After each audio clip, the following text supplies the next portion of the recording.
నవరాత్రుల్లో ప్రతిరోజు ప్రత్యేక నైవేద్యం ఉందని మీకు తెలుసా?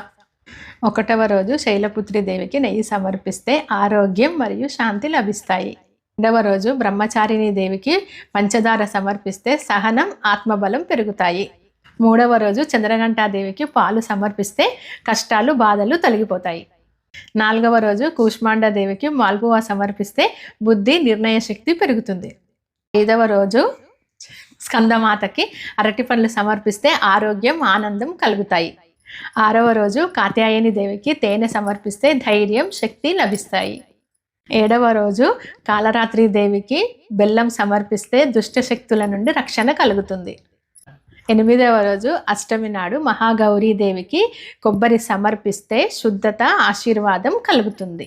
9వ రోజు నవమి నాడు సిద్ధిదాత్రి దేవికి నువ్వులు సమర్పిస్తే సకల సిద్ధులు, శుభ ఫలితాలు లభిస్తాయి.